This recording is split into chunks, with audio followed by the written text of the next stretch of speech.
Jour, macaron, petit gâteau, croissant, toilette, écharpe, rouge, maillot, buffet, bonnet, soutien, lingerie, maquillage, abatture, bâton, casserole. En français. votre goûter parfumé à la langue française. Salut tout le monde, comment allez-vous? Voilà, soyez les bienvenus à ce nouvel épisode. C'est un grand plaisir d'être ici avec vous, comme d'habitude. Et je sais qu'il y a quelques temps qu'on n'est pas là, mais je suis de retour après un mois, je crois, sans épisode. Mais on est là, on est bien. Et avant tout, j'aimerais juste remercier à ceux qui nous ont aidés dans notre budget collaboratif. En fait, on a atteint 59% de la somme qu'on avait besoin. C'est très, très bon, hein, pour moi. Ça m'a beaucoup aidé même à continuer le projet. On a déjà renouvelé notre compte Zoom pour continuer l'enregistrement. Aussi, j'ai gagné 20% de réduction pour motiver l'abonnement, la mise à jour de l'abonnement. Le Zoom nous a donné 20%, donc ça m'a beaucoup aidé aussi. Alors, j'aimerais remercier à Laurent Lavallée, Eric Albour, Gabriela Alves et Philippe Mathias qui nous ont fait des dons, qui nous ont beaucoup aidés. Donc, merci beaucoup à vous. Et voilà, cet épisode est à vous et les prochains aussi. Hein. Merci beaucoup.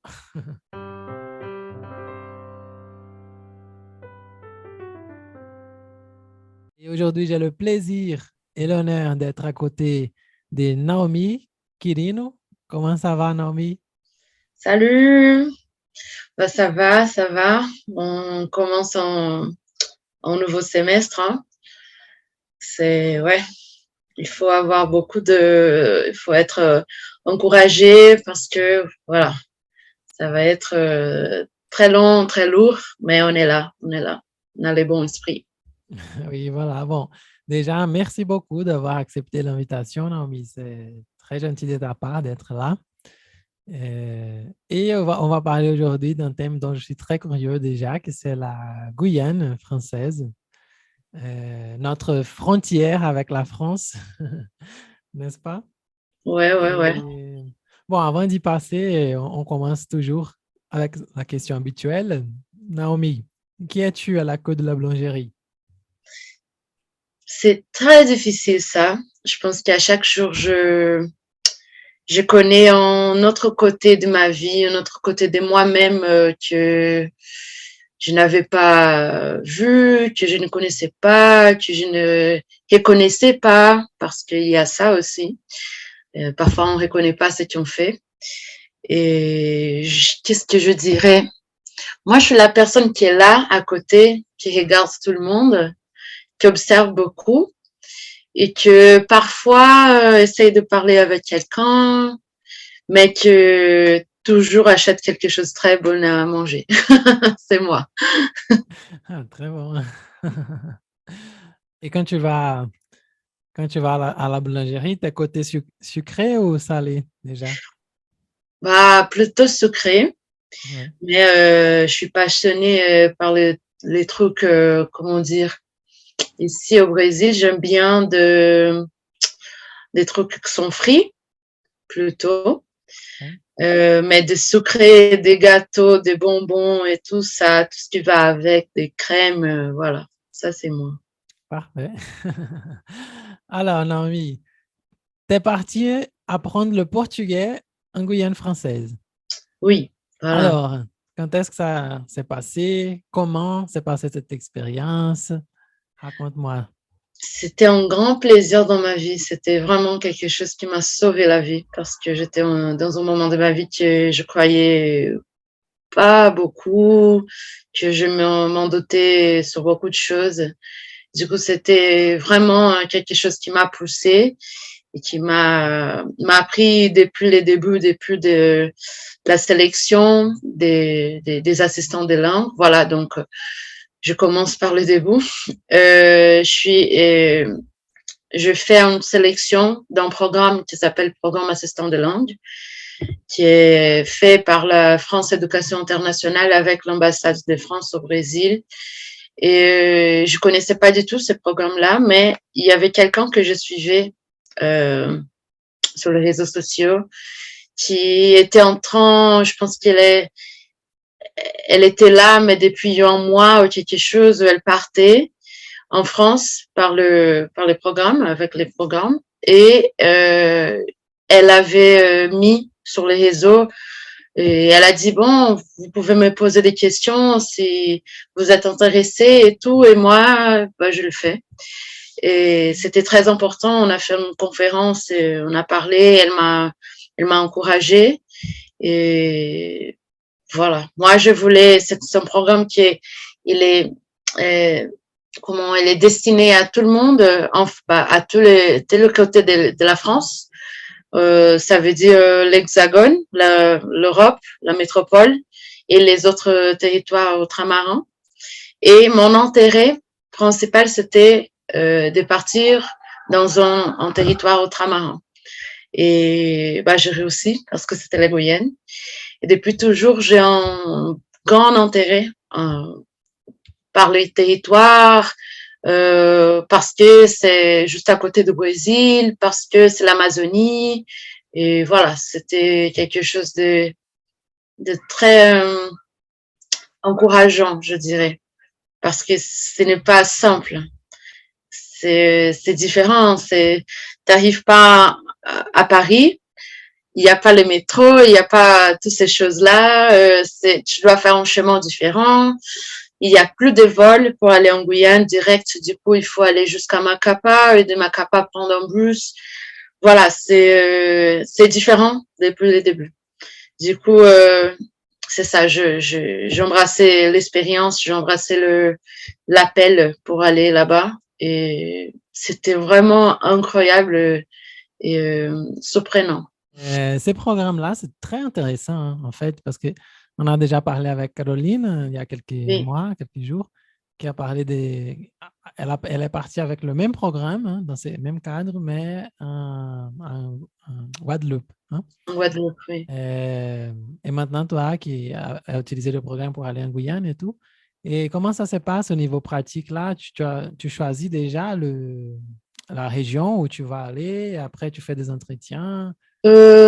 Donc, il faut d'abord remplir un dossier très long, un peu lourd. Il faut être, pardon, mais il faut être étudier les langues, être à la fac lettres ou peu importe quel est ton cours. Non, moi, je viens pas des fac lettres. Ah, En parfait. fait, moi, je viens de la domaine des relations internationales. Je l'ai fait ici à São Paulo, à PUC, la catholique. Mais depuis 17 ans, bah, j'apprends le français et voilà, depuis mes 17 ans parce que je suis partie en échange en Bretagne, à Rennes. Du coup, là-bas, j'ai appris presque tout que j'ai appris en français, c'était là-bas. Je fais un an là-bas, je suis allée au lycée en classe des premières littéraires. Et c'était très important pour moi parce que ça m'a donné un rapport avec la langue française, un rapport avec la culture, avec les gens que j'ai jamais perdu. Et c'est pour ça que je suis toujours en train de voir comment dire, des opportunités, d'aller vers les opportunités avec les mondes francophones, avec la France. Et voilà, c'est pour ça que j'ai appris les français. Et donc, c'est quelque chose d'important pour pouvoir postuler à un poste d'assistant de langue. Donc, tu dois être de cours de lettres ou de quelque chose qui a en lien. Tu dois être en licence ou en master ou n'importe, mais tu dois étudier et avoir aussi un rapport avec la langue, avoir un niveau dans la langue. Donc, j'avais déjà les niveaux du DELF B2 depuis 2016. Du coup, c'est pour ça que je suis partie.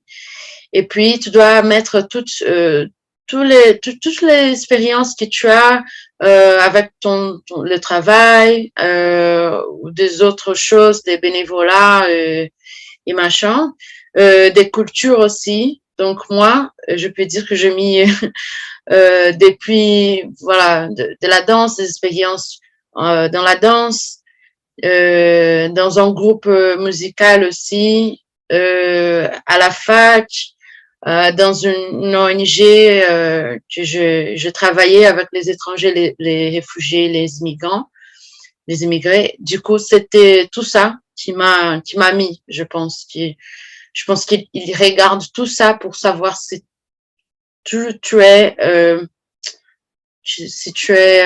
comment dire, la personne qui doit partir, une personne qui va pouvoir apprendre sa langue aux étrangers, une personne qui comprend la langue, l'échange vers l'autre. Donc, c'est tout ça qui c'est important, voilà. Ah, très cool, oui. Très sympa. Donc, l'objectif, c'est apprendre la langue portugaise, c'est ça, Oui, tout simplement. la langue portugaise. Brésilienne, plus spécifiquement. Quand même. Oui, je dirais brésilienne. Et il y a pour toutes les autres langues, hein. Donc, il y avait aussi les assistants de l'anglais, de la langue anglaise, qui venaient d'un peu partout. Donc, il y avait des États-Unisiens, mais il y avait aussi une fille qui venait de Grenade, c'est une île, un autre Jamaïcain. Donc, il y a des gens d'un peu partout. Il y avait les assistants d'espagnol, il y avait des espagnols en colombien, il y avait en néerlandais aussi pour apprendre le néerlandais parce qu'il y a un côté de la Guyane qui parle le néerlandais aussi, un peu. Du coup, c'est ça, c'est un programme très intéressant et tu dois être là pour assister, pour aider une prof, des profs à l'école pour proposer des activités pour parler de ta culture, de ta langue, mais aussi pour pratiquer à l'oral avec les élèves. Et ça, c'est important parce que parfois, quand tu as un cours de langue à l'école, tu vas pas forcément suivre. Et du coup, t'es là pour ça aussi, hein. Donc ça, c'est un côté très important. Oui. Mais du coup, je pense que apprendre le portugais brésilien en France, c'est une chose assez atypique, je dirais. Mais pourtant, en France hexagonale, bien sûr. Oui. Mais pourtant, en Guyane, je pense qu'il y a plus de sens, hein, je crois. Ben C'est à oui. côté du Brésil. Oui, il y a beaucoup de Brésiliens là-bas, c'est incroyable. C'est quelque chose que je savais pas d'avant. Mais c'est que c'est plus important pour moi, une personne qui vient de São Paulo, c'est que les Brésiliens qui sont là, et ils ne viennent pas de ma ville, ils ne viennent pas de ma région au Brésil. Et pour quelqu'un qui vient d'une région qui est, comment dire, très grande, qui se parle beaucoup dans le pays ou même à l'étranger, c'est un moment où tu te trouves entre Brésiliens, mais toi, tu es la minorité. Donc, je me sentais la minorité des Brésiliens, mais il y avait pas de souci hein, parce que ils sont incroyables. Ce sont des personnes très intéressantes qui ont des références différentes, qui ont une culture, qui mangent des autres choses que tu manges pas, qui sont délicieuses et qui aussi ont des autres des références culturelles extraordinaires. C'était quelque chose que voilà, je veux jamais regarder, je veux jamais penser le Brésil comme avant. C'est un Brésil que j'ai beaucoup aimé et que je veux vraiment avoir un lien plus grand et plus fort avec la région nord du Brésil. Et voilà, donc il y a beaucoup de gens qui viennent de Pará, des États de Pará et de l'État de l'Amapá aussi, qui c'est juste à côté. Oui, c'est bien au nord, hein, le Brésil. Oui, le nord du Brésil. Donc c'était très intéressant parce que j'étais, oui, la minorité en pensant aux régions, aux villes du Brésil. Mais par contre, la Guyane est une région, un département français où je pense que 80% de la population est noire. Du coup, je me sentais vraiment à l'aise, je me sentais vraiment chez moi. Quand j'ai regardé les autres, que je voyais qu'ils avaient des professions diverses, mais les personnes étaient noires. Et mes élèves, ils étaient noirs. Et quand je pense à ma vie d'une personne qui vient d'une classe moyenne au Brésil, à São Paulo, une ville qui est plus blanche, on dirait même où j'habite, que je passais toute ma vie dans des écoles où tout le monde était blanc. C'était vraiment quelque chose qui m'a fait chaud au cœur de voir mes élèves, de voir comment ils étaient tous différents, mais ils avaient un lien entre eux et comme ils me voyaient comme enseignante. Parce que même si la population est très noire là-bas, parfois les enseignants ils viennent de la France métropolitaine, de la France hexagonale, ils étaient blancs aussi. Donc, en pensant aux langues à l'école, ok, il y avait plus de Brésiliens quand tu penses pour enseigner la langue portugaise, ça c'est sûr. Mais pour les autres matières, pour les autres domaines, non, c'était pas forcément des Guyanais qui enseignaient. Et du coup, pour moi, ça c'était quelque chose de très marquant dans mon expérience en Guyane. Oui, c'est quand même étonnant, quoi. Oui, oui. Oui, parce que je pense que en ces points-là, c'est important de parler surtout aux francophones qui nous écoutent, qui a ces mythes de la démocratie raciale brésilienne. Oui. Comme si ici était tout parfait déjà, tout réglé, on n'a pas des conséquences de l'esclavage, on a tout réglé, c'est tout, tout à la main de tous, mais oui. tous, hein, mais c'est pas vrai. Hein. Non, c'est pas vrai. Et voilà, et d'après ce que tu as parlé, d'avoir cette compagnie de personnes blanches tout le temps à l'école et tout, j'imagine que tu as étudié alors dans une école privée déjà. Oui, dans une école privée, voilà, pendant toute ma vie.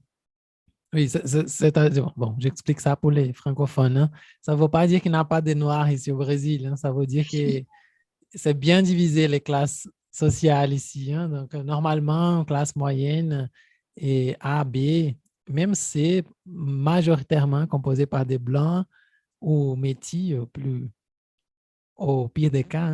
Hein. Oui. Mais les autres classes D et E, c'est plutôt des noirs. Hein. Donc, au Brésil, la démocratie raciale, elle est comme ça, bien divisée. Hein.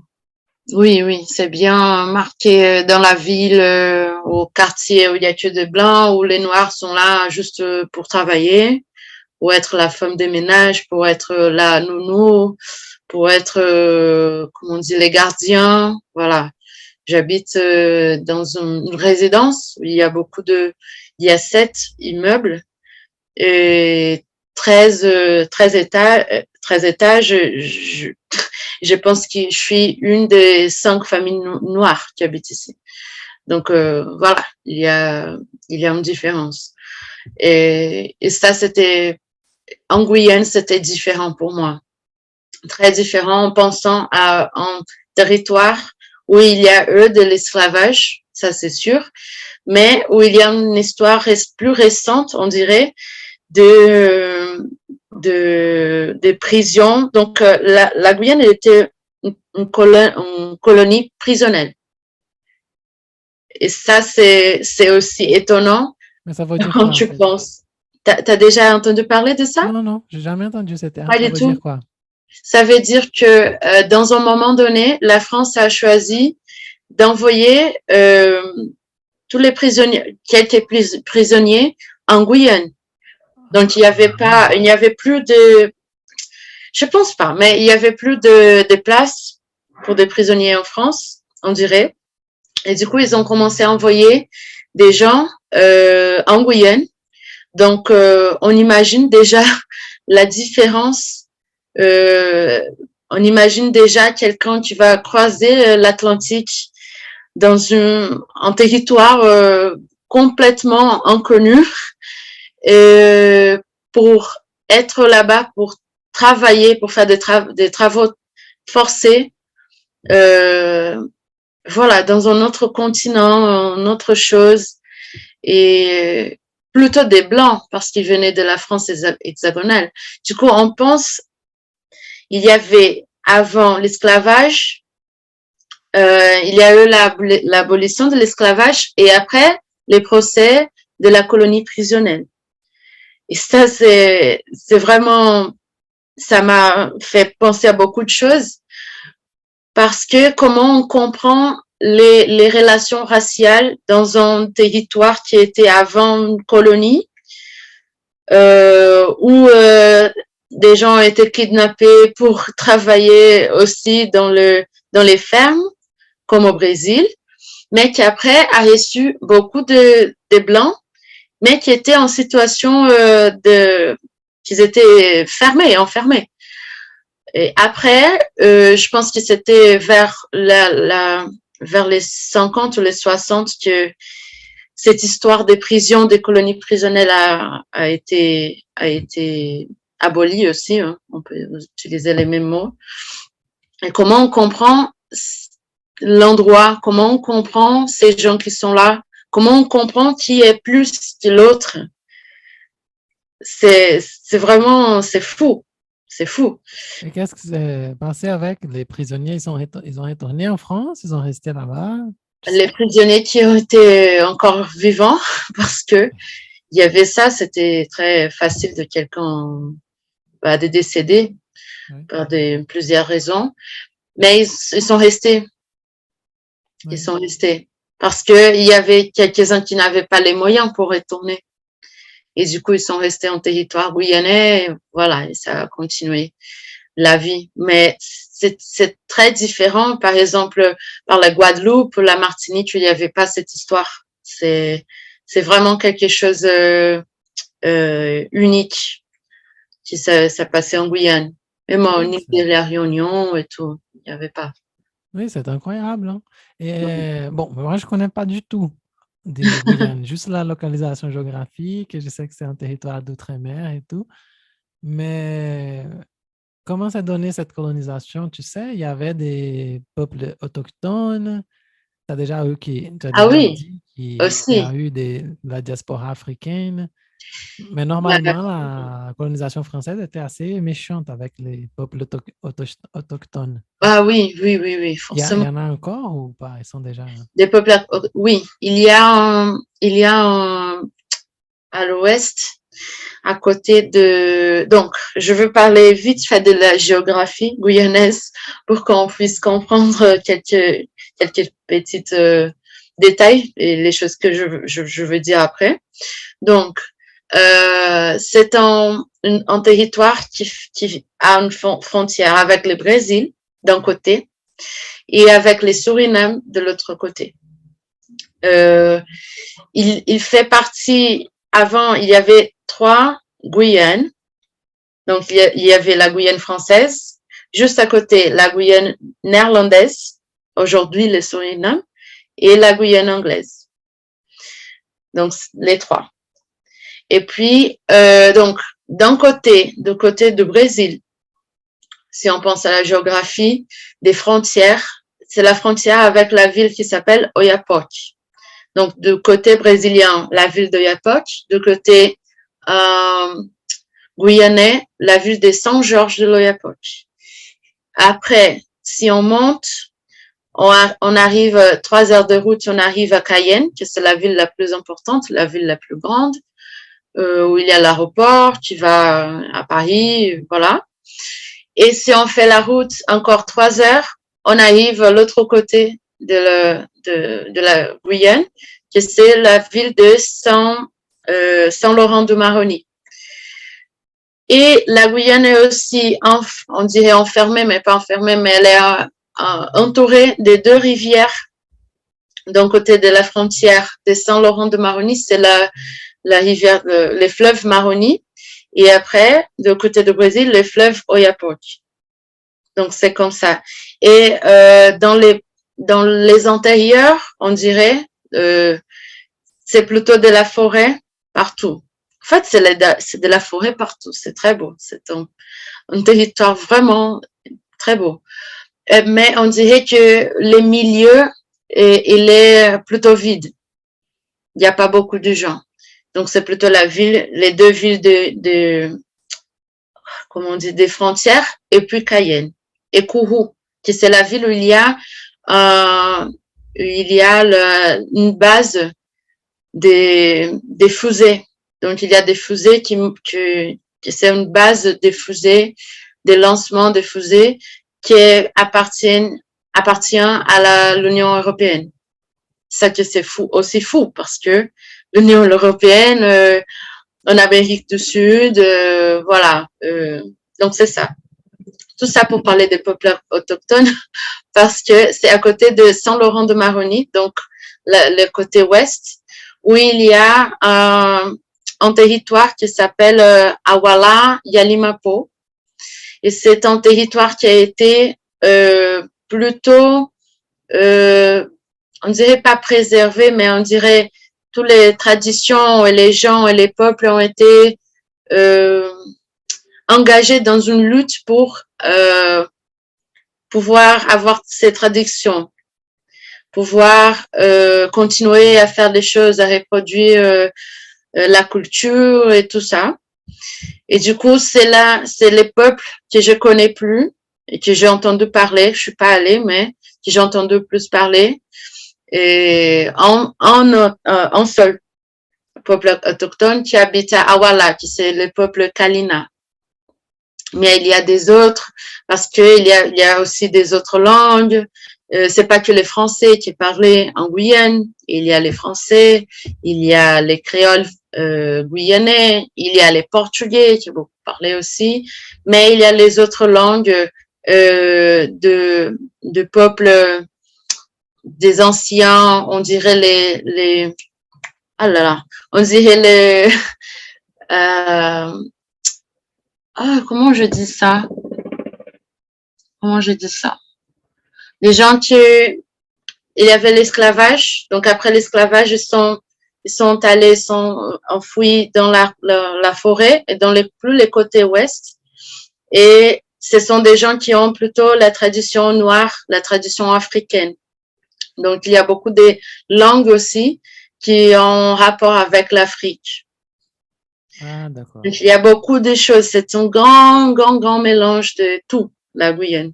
Mais oui, il y a des peuples autochtones et des peuples, quand on pense à l'esclavage, c'est un peu plus loin. Parce que le Brésil, je pense qu'il y a un rapport plus serré, plus proche, on dirait. On connaît plus. Mais là, en Guyane, je sais pas. Au niveau de ça, je sais pas beaucoup. Oui, très bien. Et donc, il y a eu la diaspora africaine, mais quelle était la base de l'économie à l'époque? Ils produisaient des choses comme la canne, Oui, tu sais, des choses comme ça. Là. oui, ils ont essayé de faire, mais c'était pas comme au Brésil. La terre, c'est les climats, ce n'est pas du bon climat pour le faire. On parle d'une région, d'un département qui est en Amazonie. Et ce n'est pas très facile de faire pousser des choses parce qu'il pleut beaucoup, parce que l'humidité, elle est très haute. Donc, ce n'est pas la même chose, mais ils ont essayé de le faire. Et de aussi prendre, comment on dit, ils ont aussi exploité la région parce que c'est une région où il y a beaucoup d'or. Même aujourd'hui, il y a des orpailleurs, il y a beaucoup d'orpaillage, d'orpaillage illégal même. Donc, c'est une région, c'est un département très important pour la France. Parfois, moi, je me posais la question pourquoi la France continue à avoir un territoire comme le territoire guyanais. Et voilà, même s'il n'y a pas beaucoup de tourisme, comme en Caraïbes, en Martinique, en Guadeloupe, c'est un territoire stratégique. C'est un territoire, on parle d'un territoire où il y a les centres spatials qui est juste à côté de la ligne de l'équateur. C'est une chose très importante. Très importante. On doit penser à ça aussi quand on parle de la Guyane. On doit penser à tout l'or qu'il y a en Guyane. Donc, il y a des richesses et qui est c'est une richesse française plutôt, moi je dirais. Je ne sens pas comme quelque chose qui aide à la population là-bas. Je sais, ce n'est pas la même chose. On parle de la Guyane, mais on parle de la France surtout. Et il n'y a pas des échanges avec le Brésil, des échanges commerciaux. Donc, ce qu'on mange, la plupart des choses qu'on mange, ça vient de Paris, quoi. Oui, c'est bizarre. Oui, oui. À côté du Brésil. Hein, ça Oui. Il y a une connexion. Alors, tu as dit que tu es allé en voiture, donc il y a un pont, quelque chose comme ça dans la rivière. Oui. Oui, il n'y a pas quelque chose comme ça, j'imagine. Oui, oui. Il y a un grand pont qui a été fait. Il a été fait après un accord du Brésil avec la France. Et c'était les moments où Lula était le président et le président de la France était Nicolas Sarkozy. Et il y avait une rencontre même, il y a des photos sur Internet qui sont incroyables. Lula très, comment dire, très tranquille, avec des vêtements très informels, on dirait. Et Nicolas Sarkozy, tout carré, tu sais. Sarkozy, même. Tout Sarkozy, mais en Amazonie, il fait super chaud là-bas, c'est très humide, on peut pas.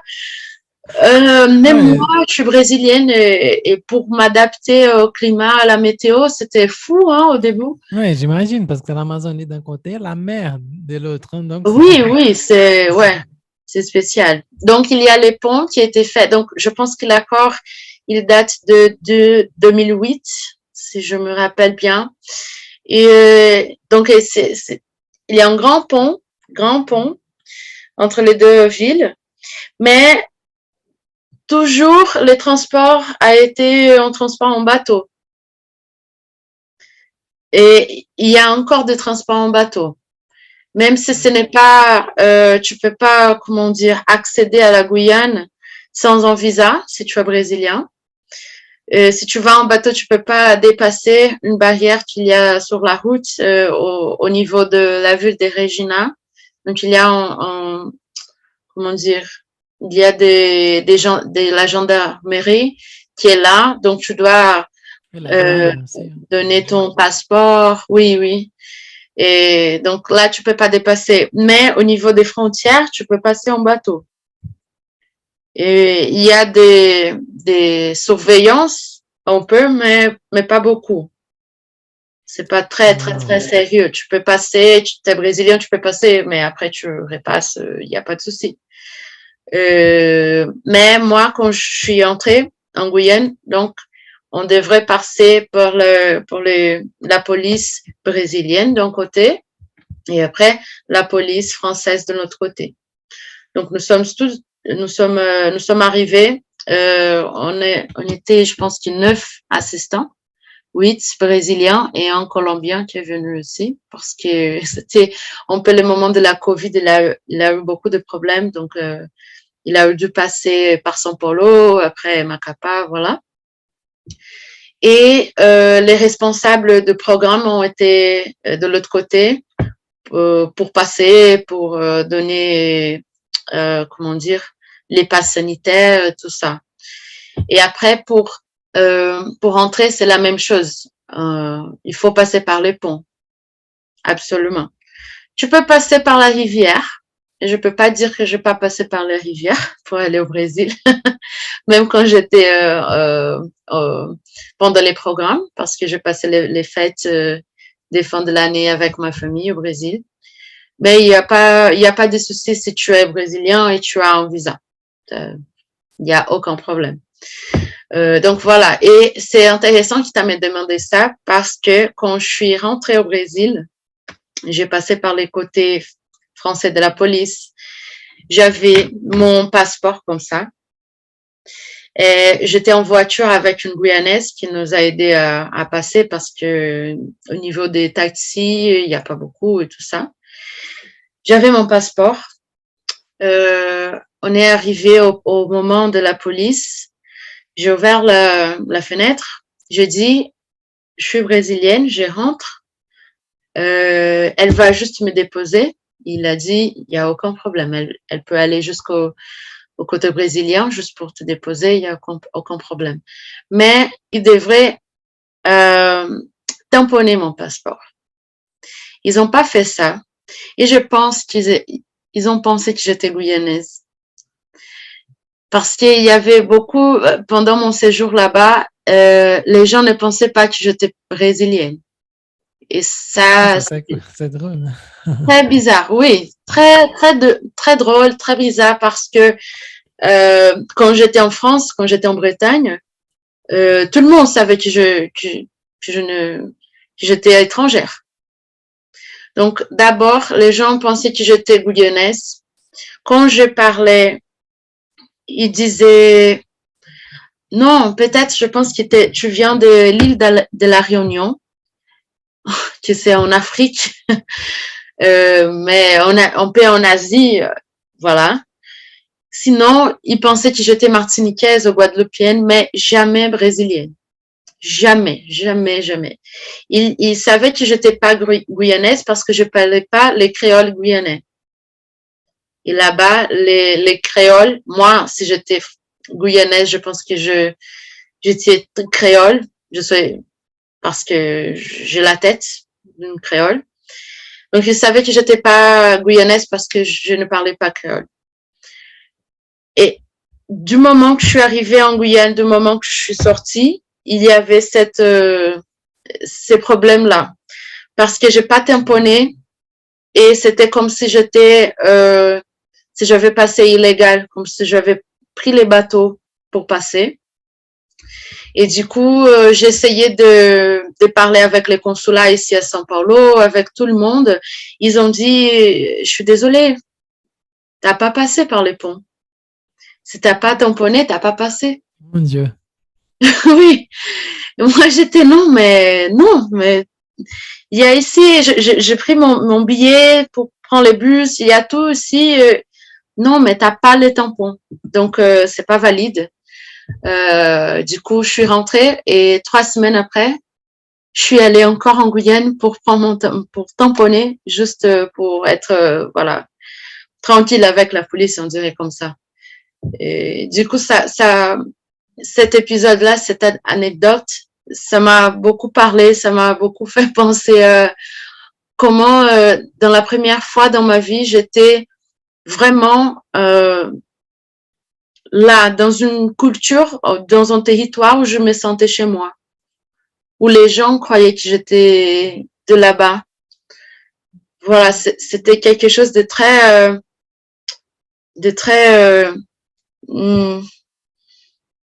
grand, de très marquant pour moi. À São Paulo, dans mon pays, moi, j'ai jamais me sentais comme ça.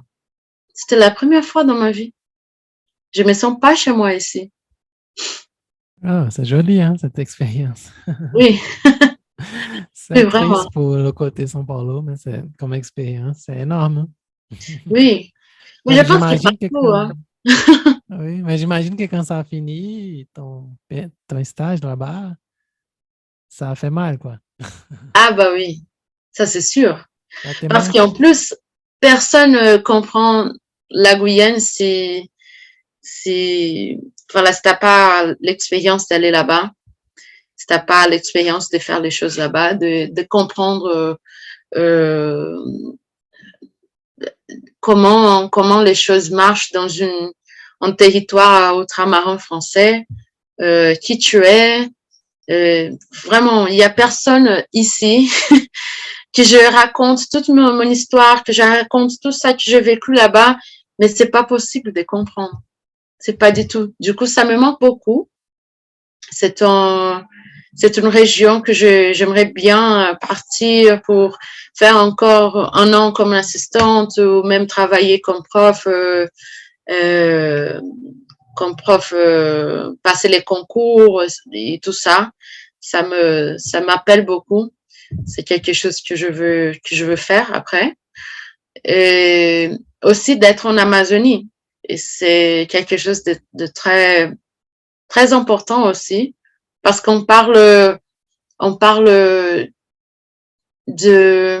la qualité que tu as, de la qualité de l'air que tu respires, de la qualité de l'eau, de tout ça. Il y a quelques problèmes. Il y a des problèmes en Guyane, ça c'est sûr.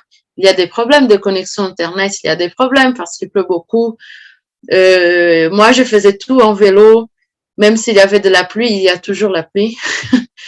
Du coup, mais c'est très tranquille. Mais tu ouvres la fenêtre et tu entends les oiseaux tout le temps, tu vois la nature et c'est quelque chose qui fait chaud au cœur aussi. C'est quelque chose que tu as un problème, mais tu regardes les choses, tu vas faire une randonnée, tu fais une promenade, tu fais un pique-nique et après ça va. Ok, il y a tout ça, il n'y a pas ma famille, mais ça va bien se passer. Et à São Paulo, c'est différent parce qu'il y a de bruit, il y a beaucoup de voitures partout, tu te sens pas très en sécurité, mais là-bas, c'est différent. C'est l'air que tu respires, c'est les gens que tu connais, parce que les personnes qui sont là-bas aussi, ce sont des personnes très intéressantes. Les Guyanais sont déjà intéressants, mais aussi les gens qui sont là pour un petit séjour, pour un projet, un stage, une expérience. Ce sont des personnes aussi qui sont plutôt curieuses, qui aiment bien l'aventure. Et ça, c'est super cool parce que tout le monde est motivé à faire les choses. Tout le monde comprend que c'est assez difficile pour arriver en Guyane et qu'il faut tout faire et qu'il faut tout vivre. Donc, c'est ça que c'est très attirant. Être là-bas, ça attire pour faire beaucoup de choses que tu n'as jamais fait dans ta vie. Et ouais, ça me manque. Oui, c'est très joli de t'écouter parler. Mais c'est quand même atypique, même, comme tu as dit, et curieux, parce que en fait, quand on parle d'Amérique latine, il y a même un stéréotype des latino-américains qui Oui, ne supportent pas ces quatre, même que ces quatre régions, que c'est les deux Guyanes, Suriname et oui, aussi Trinidad et Tobago, qui c'est à côté aussi. oui, oui, oui. Et on ne compte pas que ça c'est en Amérique latine. Ah On parle oui, d'Amérique latine, on pense Brésil et les pays hispanophones, hein, oui, Venezuela, Colombie, Qatar, oui. etc. Mais même pour nous, qui sommes latino-américains, jamais quelqu'un va dire, ah, dis-moi une région, un pays de l'Amérique latine. Tu ne vas jamais dire Guyane française, Oui, Suriname et Guyane. c'est vrai, c'est vrai. C'est un peu bizarre même de penser que ça existe, un peu une petite parenthèse dans l'Amérique du Sud, hein. Oui, Euh, et je pense, moi-même, je m'inclus dans ces groupes de gens que j'ai aucune idée comment ça se passe, la vie dans ces pays. oui. Euh, et déjà, est-ce qu'il y a, quelle est la relation entre les Guyanais envers les Français, la France? Est-ce qu'il y a des petites... il y a une harmonie dans cette relation ou au contraire, il y a des disputes? Et quelle est la relation, la place du français, du créole dans la ville? Comment ça fonctionne dans la vie concrète, là, dans la vie réelle? Donc, je dirais que euh, d'abord, il faut toujours penser à ça parce que c'est pas quelque chose qu'on pense direct, mais ils sont européens. Ça, c'est bizarre. Je Qui? dis pas que je suis d'accord avec ça. Les Guyanais. Ah, d'accord. Ouais, tous. Les Hein. Guyanais sont européens. Euh, voilà, c'est déjà bizarre quand on dit ça, quand on l'affirme. Donc, il faut penser que voilà, c'est juste une région où il fait pas froid, où voilà, il y a un mélange où est à côté du Brésil et tout ça, mais ils sont européens. Du coup, on pense, ça c'est un absurde d'abord dans ma tête, et c'était toujours un absurde depuis ma découverte des territoires ultramarins.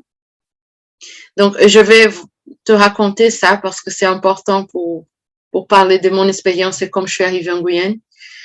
Quand j'étais en échange en 2015-2016, j'étais en échange dans une école, dans un lycée à Rennes. Et on avait les cours d'histoire géo. C'était un de mes cours préférés parce que j'aime bien tout ça. Les profs nous a proposé de faire un exposé pour parler des territoires ultramarins. Et moi, j'ai commencé à écouter, il parlait, je disais, c'est quoi ça, des territoires? Il y a des territoires français qui sont pas en France. Comment ça se passe? Et là, j'ai découvert que la Guyane, parce que j'entendais toujours Guyane française, je croyais que, je sais pas, je pensais que c'était indépendant. Et là, tout le monde a choisi, les groupes ont choisi des régions pour en parler. Et moi, j'ai choisi la Guyane avec mon bilan. Donc, c'était moi et Lucie, ma collègue, ma camarade. Et là, j'ai découvert, mais j'ai vu aussi que les Français métropolitains ont été vraiment écartés des territoires ultramarins, déjà. Donc, on parle, mais on parle pas beaucoup. Bah, ils sont là, bah, ils font partie de la France, de la diversité de la France. Donc, c'est l'île de la Réunion, c'est le Tahiti, c'est la Guyane et tout, mais quand même, c'est écarté. Et je sens ça aussi. Je sentais ça à l'école, par exemple. Je sentais qu'il y avait des écarts.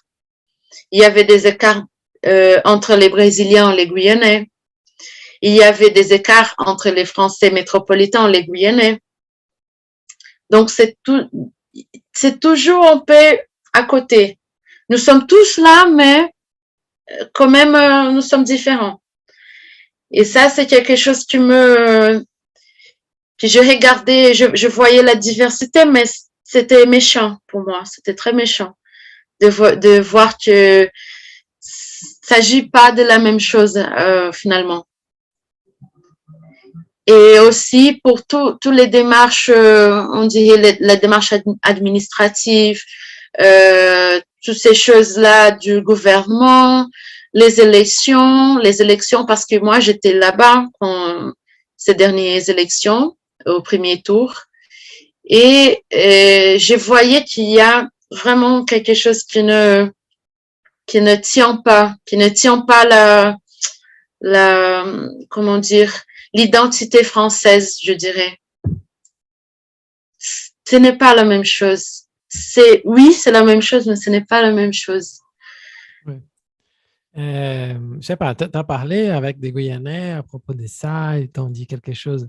Est-ce qu'il y a des mouvements indépendantistes, des choses pareilles? Parce que je pense que c'est très petite quand même, la Guyane. Hein? Et tu as dit que la moitié, c'est l'Amazonie, il n'y a pas de gens. Donc, oui. C'est quand même encore plus petite. Hein? Oui, je parlais avec des Guyanais sur ça. Et ils pensent que ça doit être comme ça. Parce que la Guyane, elle dépend de la France. Et elle dépend vraiment parce qu'elle n'échange pas avec les Suriname, par exemple. Elle n'échange pas avec le Brésil. Ce sont les accords, par exemple, de l'Union européenne qui vont,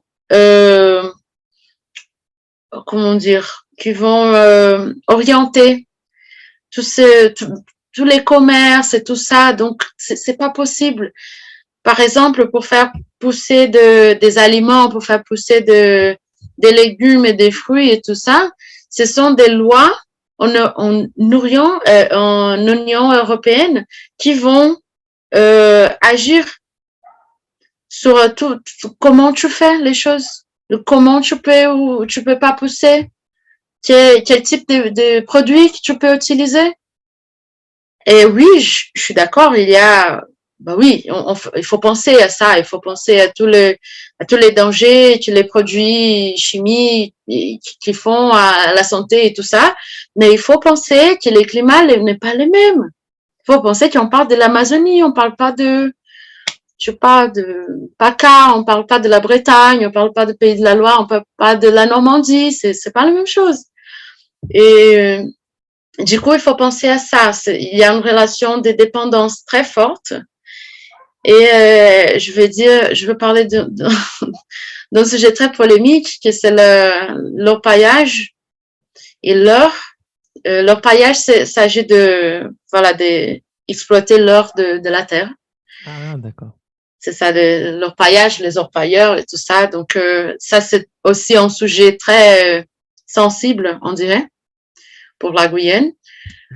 Parce que c'est une région, que je parle aussi de la Guyane, mais du Brésil, du Suriname aussi, une région où il y a beaucoup d'or, beaucoup, et qui a été pris, il est encore pris d'une façon irresponsable. Et le pire, c'est que, par exemple, la gendarmerie en Guyane, elle est au courant de beaucoup de choses qui se passent dans les champs des orpailleurs et tout ça. Les crimes qui ont là-bas, la question de la prostitution, la question de la santé, que c'est très important pour penser, la Guyane aussi, et en spécial les territoires des frontières. Et voilà, ils sont au courant de beaucoup de choses. L'or qui est pris de cette région va direct en Europe. Donc voilà, il y a un intérêt très fort aussi, pas que de la France, mais des autres pays qui gagnent de l'argent à cause de ça. Et pour moi, je pense aujourd'hui que c'est très difficile de penser à une indépendance d'un territoire comme la Guyane. Donc, il n'y a pas beaucoup de mouvements indépendantistes parce que c'est vraiment difficile, c'est vraiment spécial. Et en plus, il y a la base du centre spatial guyanais, qui est très, très, très important pour la France, pour la Guyane et pour l'Union européenne. Mais très important. La ville de Kourou, où il y a le centre spatial guyanais, c'est une ville où il y a beaucoup d'Européens qui vont faire des stages, qui vont travailler. Donc, on a connu, moi et les autres assistantes, on a connu des Portugais, des Suisses, d'Italiens, des Espagnols, de tout ce que tu peux imaginer des Européens qui sont là et qui gagnent de l'argent parce que c'est une région aussi où le travail est plus, comment dire, les gens qui vont travailler en Guyane gagnent plus en général parce que c'est plus difficile de vivre en Guyane, c'est un peu plus cher et c'est pas très attirant quand tu penses que s'agit d'un territoire européen, entre guillemets. Mais pourquoi, bon, la vie plus chère, je comprends, puisque tout doit venir de la France, mais, oui, voilà. mais pourquoi plus difficile? En quoi? Difficile, je dirais, si tu penses, je veux partir en France, et là, quand je serai en France, je pourrais prendre les trains, par exemple, pour partir, je sais pas, en Espagne, pour partir en Italie, pour partir en Belgique. Et en Guyane, il n'y a pas ça. La mobilité en Guyane, elle est différente. Pour sortir de la Guyane, tu vas soit, tu vas soit au Brésil, ou au Suriname, en voiture. Il n'y a pas de train, il n'y a pas tout ça, parce que, voilà, il n'y a pas besoin même. Mais aussi, pour partir en avion, les vols qui vont en Guyane et qui partent vers la Guyane, même qui sortent de la Guyane, c'est quoi? Cayenne, Paris. C'est Cayenne, Fort-de-France, Cayenne, Pointe-à-Pitre. Il n'y a pas pour des autres régions au monde. Même au Brésil, il y avait avant un vol qui faisait Belém, au Pará, Belém, Cayenne. Mais il n'y avait plus à cause du Covid. Du coup, on pense à une région qui n'est pas connectée aux autres coins. C'est une région qui est vraiment isolée et qui est isolée et dépendante. Donc, Oui, c'est donc ça il le paye truc. les prix de l'isolement aussi. Oui, oui, oui. Et sur le truc spatial là, j'ai oublié le nom, Où ça? le centre spatial. Oui, l'essence. J'ai déjà lu quelque part qu'ici, dans la ligne d'Équateur, c'est la meilleure région pour lancer des navettes spatiales. C'est Voilà, pour ça même que ça, c'est vrai. Hein, je me souviens ça c'est vrai. où j'ai lu ça, mais c'est une chose Ça comme ça c'est que j'ai vrai. lu même. Et nous, on a aussi une base à l'état de Maranhão. Et donc, moi, j'ai raconté beaucoup de choses de la Guyane à mes amis. Quand je suis rentrée aussi, je suis rentrée aussi pour finir ma licence en relations internationales. Et moi, j'étais en train de parler à un prof à moi qui m'a dit de rencontre Lola Sarkozy, de Pont et tout ça, mais qui a aussi me parlé du centre spatial et de la base qu'on a dans la ville d'Alcântara, ici au Maranhão. Et apparemment, c'est pas vrai, hein, c'est une histoire, une petite histoire, mais apparemment, il y a quelque chose, des intérêts de laisser de côté notre base de Alcântara pour qui est plus, je pense qu'elle est plus proche de la ligne pour faire plus, comment dire, pour que le projet de centre spatial guyanais pourrait être plus important et tout ça. Donc il y a aussi ça. Et ça, c'est vraiment quelque chose que j'avais déjà fait des recherches à cause de l'exposé que je fais là en 2016 avec au lycée. Et les centres spatials est super important. Super important. Les projets de centre spatial, quand il y a beaucoup de lances de fusées qui sont lancées, j'ai pas vu, mais quand je suis partie, il y avait un lancement très important là en Guyane et c'est quelque chose que tout le monde va voir. C'est très beau et tout ça, c'est très important. Mais c'est aussi quelque chose d'important pour la recherche, pour le travail et pour l'Europe, parce qu'il y a beaucoup d'Européens qui sont là pour travailler. Oui, quand même, c'est un territoire européen, quoi. Oui, c'est un territoire C'est européen. toujours drôle même quand on apprend Drôle. toujours hein, à tous mes élèves, moi inclus quand j'ai commencé à étudier le français, toujours que nous qui ne sommes pas habitués, ne sommes pas des colonisateurs, hein, Oui, toujours que quand quelqu'un entend parler que ça c'est un territoire français, ça fait partie de la France, c'est oui, la même sensation de tous les Brésiliens et oui. d'autres latino-américains. On dit quoi? Mais c'est pas collé à la France, comment c'est un territoire? C'est vrai, hein, c'est vrai. Mais c'est ça, ça c'est la colonisation quand même. C'est vrai. Donc, je pense qu'il faut faire plus des projets de coopération vers le Brésil, vers les autres côtés, vers les autres pays, parce que vraiment, il faut qu'on soit là, tous ensemble. Par exemple, on peut penser à un projet de coopération entre l'Amazonie, les États qui font partie, les États brésiliens qui font partie de l'Amazonie, ou même la Colombie, Venezuela, tu vois, c'est quelque chose d'important pour avoir un rapport. Parce Oui, que, c'est quelque ouais, chose d'important, mais quand même, je vois des projets comme ça toujours. Il y a un Européen qui va venir et dire il faut protéger l'Amazonie. voilà, Euh, Macron, il fait ça toujours et tout. Mais moi, en fait, ça me semble un peu bizarre même cette relation aujourd'hui. Des... C'est toujours, c'est toujours une relation qui part d'un impérialisme même, un point de vue colonisateur des Européens. Oui, sans doute. Il y a quelques mois ou quelques années, je ne sais pas, j'ai vu que le président du Portugal a parlé, a écrit quelque chose, je ne sais pas quand. À l'époque, j'ai lu ça dans un journal, qu'on devrait protéger les indigènes brésiliens. Ah là là. Et moi, Ouais. je me dis quoi? Non, bien sûr, il faut qu'on protège nos indigènes, maintenir la culture. Je supporte tout ça. Il faut que le gouvernement brésilien, il a la FUNAI, hein, qui a Ouais, la sera fonction de attentif. protéger et tout. Je pense qu'il Oui. faut vraiment faire. Mais entendre un Portugais, un président de Portugal, qui a tué, qui a massacré des milliers des peuples autochtones brésiliens, venir nous dire ça, c'est quand même va te faire enculer, quoi.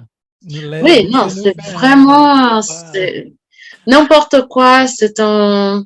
Et ça parle beaucoup de comment les Européens apprennent l'histoire du monde. Qu'est-ce qu'ils ont à l'école, qu'est-ce qu'ils font, qu'est-ce qu'ils parlent, de quelle façon ils parlent et tout. Et ça, c'est quelque chose qui m'a beaucoup. J'étais choquée, hein. J'étais choquée quand je fais les lycées en Bretagne. Quand on a commencé à parler de la colonisation, quand on a parlé de la colonisation au Congo, on a parlé de la colonisation en Algérie et tout ça. Et j'ai regardé mes camarades, les Européens qui entendaient les profs dire les choses, qui lisaient les textes, qui étaient complètement choqués, qui savaient pas du tout. C'était comme ça. Pas du tout, pas du tout. Et ils avaient aucune idée de la façon, qu'est-ce qu'ils font, qu'est-ce qu'ils ont fait, la France, comment ça a été et tout, comment ça a été la division à la conférence de Berlin. Et moi, même si au Brésil, c'est aussi un peu pourri, on dirait, l'histoire, comment on parle de la colonisation, comment on parle de l'arrivée, entre guillemets, de l'invasion des Portugais et tout ça. C'est un peu n'importe quoi. C'est n'importe quoi, mais quand même, on comprend. On comprend au moins. On comprend qu'il y a des gens qui ont été tués, qu'il y a des peuples entiers qui ont été tués, qu'il y a des peuples qui ont travaillé, fait des travaux forcés. Enfin, bref. C'est vraiment... moi, j'étais choquée et c'était super cool pour moi comme une Brésilienne, une personne qui venait d'un pays colonisé, de parler pendant les cours. Et les profs aussi, il a trouvé super intéressant. Donc, c'était un moment important pour moi de dire il faut reconnaître, il faut pas étudier que l'Hexagone, il faut pas étudier que Napoléon, qu'est-ce que Napoléon a fait, la guerre que vous avez. Voilà, on parle pas. Il faut parler des spécificités aussi. Il faut parler de. Voilà. Aussi, on va en parler. Il faut parler de la cruauté aussi qui est à côté de ça, hein, pas romancer les choses. Hein. Voilà. Parce que dire, ah oui, il a été un grand conquérant, on a navigué partout dans le monde. Non, non, non, non, non, ok. C'est vrai, vous avez fait ça, mais il y a des plus. Hein. Vous avez aussi massacré, on a aussi assassiné, on a aussi dominé jusqu'aujourd'hui. Si on va penser au niveau psychologique. Hein. Bah oui, bah oui. Hein. Il faut pas penser aussi à une hiérarchisation des choses en pensant, par exemple, non, parce qu'ils étaient plus développés, l'Europe qui arrivait avec. Il faut penser, c'est que c'était plus important. Qu'est-ce que c'est le développement? Qu'est-ce que c'est développer? C'est apprendre à tuer plus de gens? C'est apprendre à faire manger à tout le monde? C'est apprendre à passer la culture? C'est apprendre à préserver les choses? C'est apprendre à avoir une bonne relation avec la nature? Qu'est-ce que c'est plus? C'est apprendre à accueillir les gens? Qu'est-ce que c'est plus important? Voilà, c'est quelque chose que je pense beaucoup. C'est qu'on a à offrir. Et nous, les Brésiliens, je pense qu'on a beaucoup de choses à offrir. Et ce n'est pas des choses, c'est pas une puissance euh, à cause voilà, une façon de tuer des milliards de gens comme ça. Voilà, c'est pas avoir un drone, avoir quelque chose, c'est comment on vit, quelles sont les connaissances qu'on a, quelles sont les technologies de nos anciens, qu'est-ce que nos anciens nous ont appris. Et ça, j'ai vu plus en Guyane, par exemple, la relation de l'héritage des anciens, de la terre, de la vie, de comment faire manger, comment accueillir les gens et tout. Donc ça, c'était différent pour moi, très différent qu'en métropole. Oui. Et comment ces voyages t'ont marqué, hein? Et est-ce qu'il a changé parce que tu es retourné pour finir ton cours des relations internationales? Est-ce qu'il a changé quelque chose dans ton regard après? Qu'est-ce qui t'a marqué? Qu'est-ce qui a resté en toi après? Oula, j'ai appris beaucoup de choses, hein. Une chose que j'ai appris aussi de la Guyane, c'est un territoire très riche, mais il est très riche à cause des gens qui sont là. Et j'ai beaucoup appris avec les gens. Toutes les personnes que j'ai connues, que j'ai parlé, avec qui je sortais et tout ça, j'ai appris beaucoup de choses. J'ai appris vraiment, vraiment beaucoup de choses. Comme la Guyane est un territoire ultramarin où beaucoup de gens ils partent en Guyane pour travailler en général. Ils n'ont pas de famille forcément, donc tu pars pour être professeur, par exemple. Tu es jeune comme moi, tu pars pas avec ta famille. Ou tu vas faire un stage, tu pars pas avec ta famille. Donc c'est un territoire où il y a beaucoup de gens, les Guyanais, on dirait, qui sont en famille et tout, mais pas nous. Pas les Brésiliens qui arrivent, pas les métropolitains, pas les Espagnols, machin. Du coup, j'ai appris que c'est je sais pas comment je peux dire ça, mais ça fait une grande famille. Ça fait une communauté des gens qui ont d'apprendre parce qu'ils n'ont pas. Ils n'ont pas leur famille, ils n'ont pas leur ville, ils n'ont pas leur référence, parce que la référence guyanaise est différente. Ça, c'est une chose que j'ai beaucoup appris avec les gens. Et c'est pour ça que je pense que les personnes, elles sont plus ouvertes là-bas. Que tu peux accéder à beaucoup de choses parce qu'elles sont plus ouvertes. C'est l'esprit ouvert. Voilà, elles sont disponibles, il fait chaud, tout le monde veut sortir et tout ça, donc ça fait une autre ambiance. Donc c'est ça, d'abord ça, mais les thèmes de la Guyane et en spécial les thèmes de l'appareillage, pour moi, ça a été quelque chose qui m'a beaucoup choquée et qui m'a fait beaucoup penser. J'ai appris beaucoup de choses. Donc, quand je suis rentrée pour finir ma fac, j'avais déjà commencé mon mémoire, c'est ce qu'on appelle TCC au Brésil. Il était envisagé dans un thème de la COVID, de rapport de la COVID avec le racisme, les femmes des ménages, les travailleurs informels et tout ça. Mais ça m'a donné vraiment envie de parler de la Guyane et d'un territoire, de parler de la colonisation d'un territoire complètement différent en Amérique du Sud. On n'a pas quelque chose qui se ressemble à la Guyane, c'est complètement différent. Donc ça m'a donné vraiment des idées, mais j'ai déjà fini, j'ai pas changé parce que j'avais pas le temps pour le faire. Ah, c'est dommage. Voilà, non. Déjà demandé comment ça s'est passé le travail. Ah non, mais on peut pas, franchement. Mais si je pourrais faire quelque chose après à l'académie et tout, c'est la Guyane qui est là avec moi. Hein. C'est de ça que je veux parler.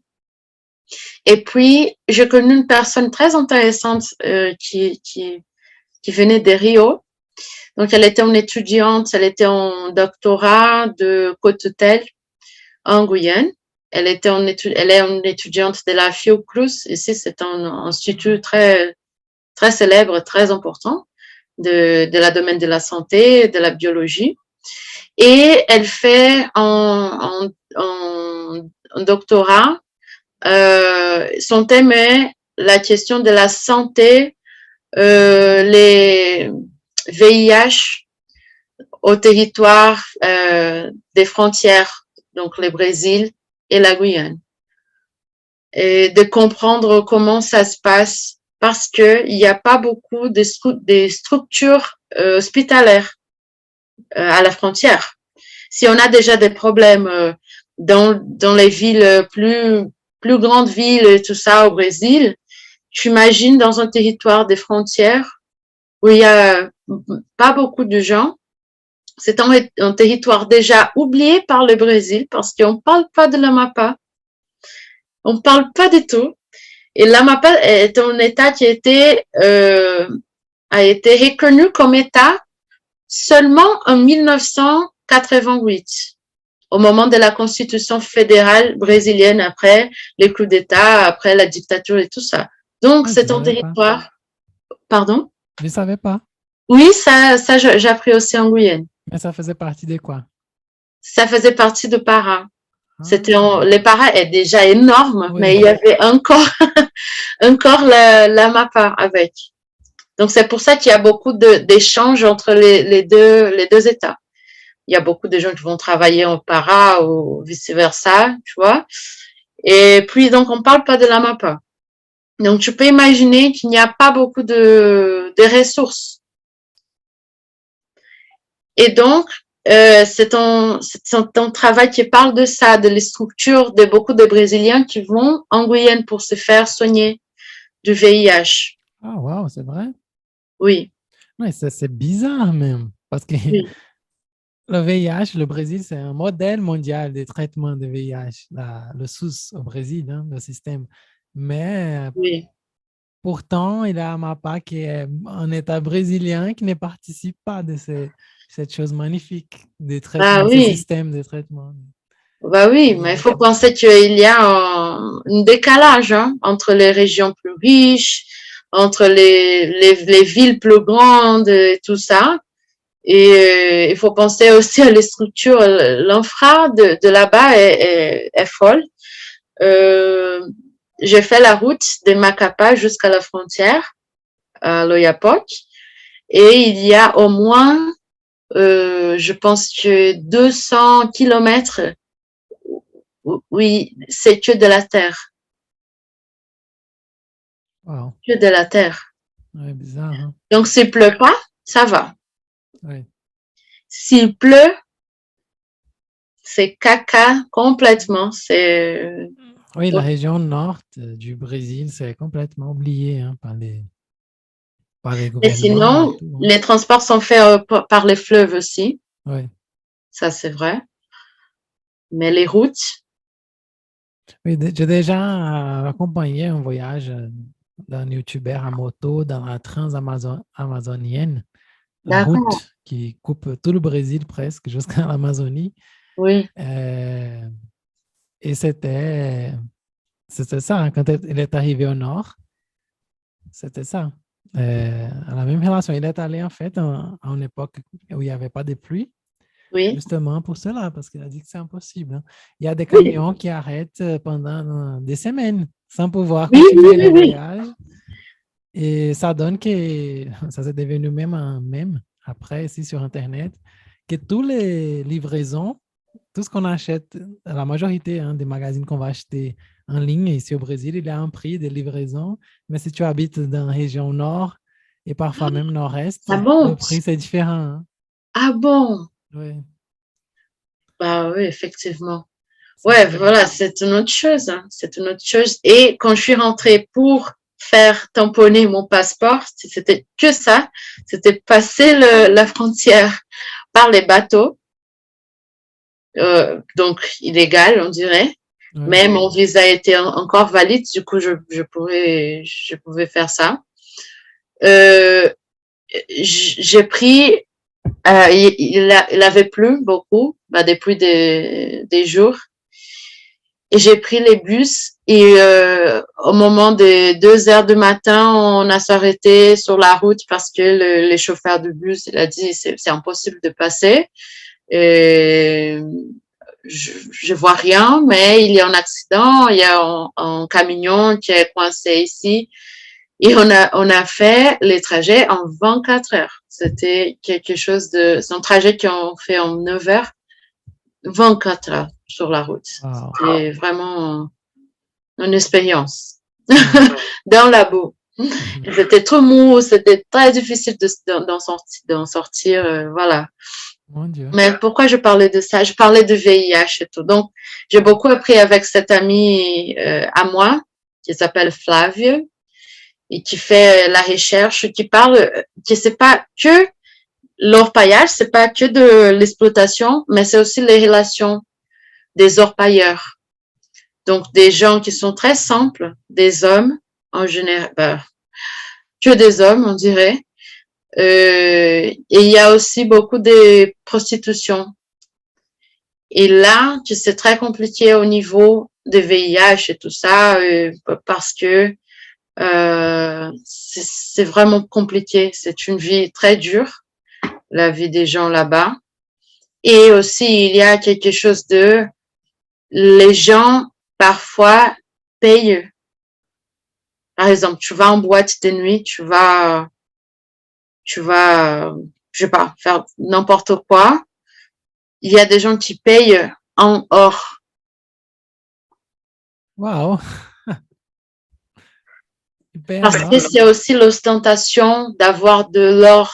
Mon Dieu, oui. C'est aussi voilà, dans une région très simple qui n'est pas du tout riche, tu penses à ça.